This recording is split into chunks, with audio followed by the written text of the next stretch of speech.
Dikutip dari Kompas.id, satelit Starlink milik Elon Musk segera masuk segmen retail Indonesia. Seluruh proses pengurusan izin berjualan retail satelit Starlink diharapkan tuntas di sisa. Aplikasi dan Informatika memastikan layanan telekomunikasi berbasis satelit orbit rendah milik miliarder Elon Musk, Starlink, akan segera hadir secara retail di Indonesia. Pendirian Badan Hukum Indonesia telah selesai dilakukan. Sementara pengurusan izin penyelenggara jasa internet dan izin prinsip penyelenggara jaringan tetap tertutup berbasis satelit, saat masih berproses menuju final. Direktur Jenderal Penyelenggaraan Pos dan Informatika Kementerian Komunikasi dan Informatika, Kominfo, Wayantoni Supriyanto mengatakan, saat ini sudah berdiri PT Starlink Services Indonesia, badan hukum milik Starlink di Indonesia. Pemerintah Indonesia telah mengeluarkan bisnis layanan telekomunikasi berbasis satelit dari daftar negatif investasi, DNI. Artinya, investor asing bisa menanamkan modalnya di sektor ini di tanah air. Bahkan, kepemilikan saham di sektor ini bisa 100% oleh investor asing. Pendirian Badan Hukum Indonesia telah selesai dilakukan. Izin pusat yang diajukan PT Starlink Services Indonesia, menurut Wayan, sudah lengkap.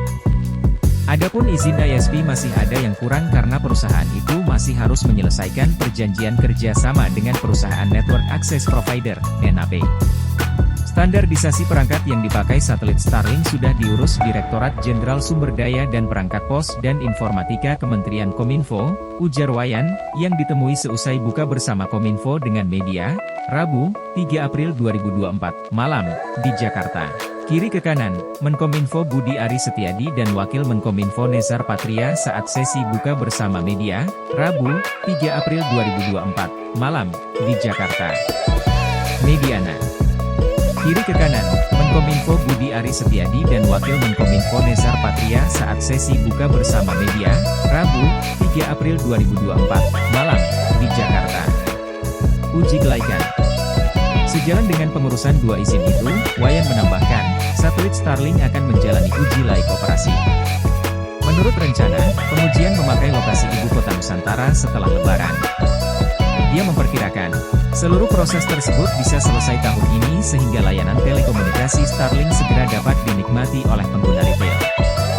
Keberadaannya dipastikan tidak akan menjadi ancaman bagi penyelenggara layanan telekomunikasi seluler. Mungkin, layanan telekomunikasi satelit Starlink untuk retail itu akan bersaing sejajar dengan penyelenggara jasa internet lokal. Kemungkinan secara tarif jual akan sama. Distribusi layanan telekomunikasi satelit Starlink lebih pas untuk daerah-daerah pelosok dan industri, terutama industri pertambangan, ujar Wayan. Baca juga, saat satelit Elon Musk bakal jualan eceran di tanah air. Menteri Komunikasi dan Informatika Budi Aris Setiadi menegaskan, pihaknya mengusahakan agar ada kesetaraan bisnis di antara pelaku industri telekomunikasi.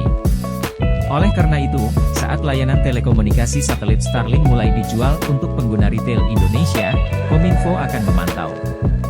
Kominfo juga mengharuskan PT Starlink Services Indonesia menyediakan fasilitas perlindungan konsumen. Suara penyelenggara lokal, ya, nanti kami akan lihat. Kami mengusahakan tetap adil, ucap Budi.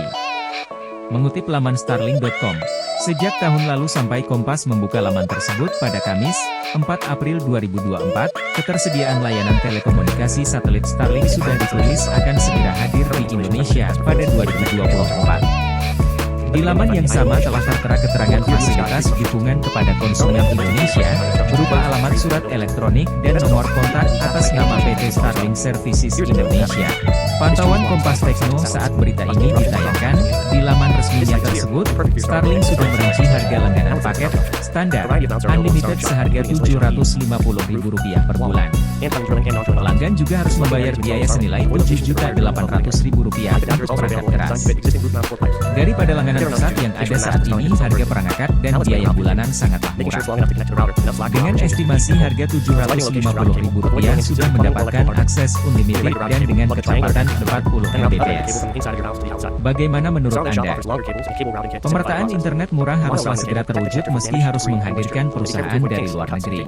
Karena perusahaan Indonesia masih menjual VSAT dengan harga mahal yang belum menjangkau masyarakat pedalaman, mampu pun hanya segelintir masyarakat saja.